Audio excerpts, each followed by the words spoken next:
mamas. Welcome back to another episode of Taboo Talks with Crystal. If you're tuning in for the first time, I'm so glad you're here. Welcome. And for those of you who listened to last week's episode, thank you so much for all the love. I have heard from so many of you who have already started taking those small steps towards healing, whether it was journaling or sitting with your feelings for a few minutes or just reminding yourself to breathe. Mama, you are amazing. Today, we're diving into something I think we all struggle with as moms, setting boundaries. And I know, even the word boundaries can make us feel a little guilty, right? Like, how many times can I put limits on my time and energy when my kids need me, my partner needs me, and don't even get me started on that laundry we were talking about. But here's the thing, boundaries aren't about shutting people out. Okay, I want you to hear this. Boundaries are about protecting your energy and your peace. And if you're serious about breaking those generational cycles that we've been talking about, boundaries are your best friend.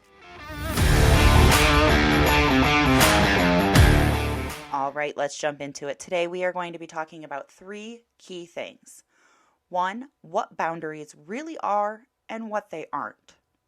2, why they're so crucial in breaking those unhealthy patterns that we've all inherited. And 3, how you can start setting boundaries today, even in the chaos of motherhood, no matter what you've got going on. So first, what are boundaries really? Well, when I used to hear the word boundaries, I know my first thought was, great, one more thing I'm supposed to be doing, right? But really, boundaries are about deciding what's okay for you and what's not okay in your relationships, in your time, in how you spend your energy. Let me give you an example. I used to let my emotional boundaries be like an open door policy. I thought I had to be available to everyone all the time, answer every call, listen to every problem, say yes to every request for help. Sound familiar? Because I was always giving, I had nothing left for myself. My energy was depleted and I was running on fumes. And I know it's cliche, but it's true. You cannot pour from an empty cup. You have got to put your oxygen mask on first before you can turn and help those around you. When I started putting some boundaries in place, it wasn't about being selfish. It was about self-preservation. Because I'll tell you what not having boundaries did. It burned me out. It shut me completely down to where I didn't want to answer anyone, say yes to anything, or show up at all. So I had to start protecting my own mental and emotional space so I could show up better, not just for my kids, but for myself. So here's why boundaries break generational cycles. Here's the real deal. Most of us were not raised with great examples of boundaries. Maybe you grew up in a home where saying no meant you were being disrespectful. Or maybe you were taught, especially if you're the oldest daughter, that you had to take care of everyone else before yourself. Generational martyrdom, right? But that cycle stops with us, ladies. Setting boundaries not only protects us from burnout, but it also shows our kids that their time, their emotions, and their energy deserve respect too. By teaching them that it's okay to say no, or not right now, or I don't want to share my toy, we're raising a generation that won't fall into the same patterns of overextending, people-pleasing, or just flat out accepting disrespect. One boundary I had to set up was around emotional availability. I had to learn that it's okay not to answer that phone call when I'm not emotionally prepared. I can call back when I'm ready to give from a place of abundance, not emptiness. This is so true for moms who are healing from trauma. We have to be extra mindful of where we let our energy flow. If we're always pouring from an empty cup, we're just perpetuating that cycle of depletion and emotional burnout. So let's get practical, because I know you may be thinking, okay, Crystal, that sounds great, but how? How do I do that? Let's start with something simple. You know me, I like to keep it simple. Here's your homework for this week. Identify one area in your life where you're feeling overextended. Maybe it's your time. Maybe it's a relationship. Maybe it's your energy on a project or an activity that you committed to that makes you feel overextended. And then I want you to ask yourself, what can I let go of? Where can I create a bit of space for myself?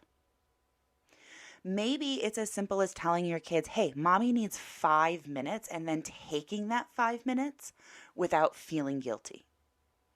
One trick that I did when my kids were younger that I found so helpful was I taught them that when a certain candle was lit outside of my room, my office was inside of my room, and that's where I would close the door. So if they walked into my room and they saw this candle was lit, they knew mommy was taking mommy time, and they were not allowed to disturb me unless it was an emergency.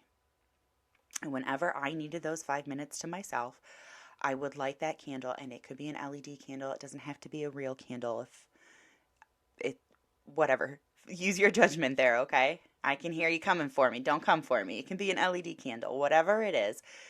It can be a sign on the door. It can be some kind of symbol that just says, without having to say it, hey, I need some time.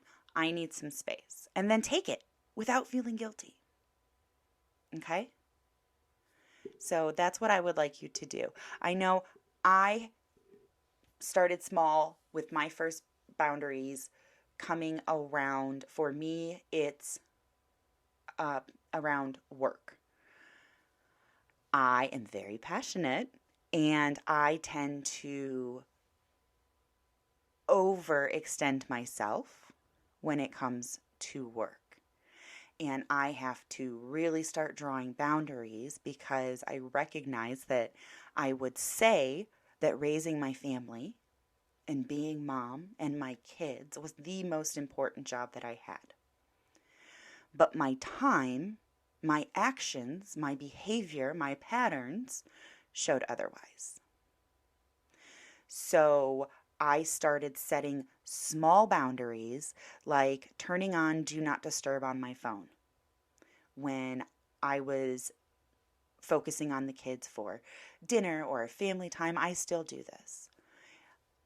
Or allowing myself to not do any work, not answer any phone calls, not deal with any fires that had anything to do with work or business on certain days of the week, because those are family days.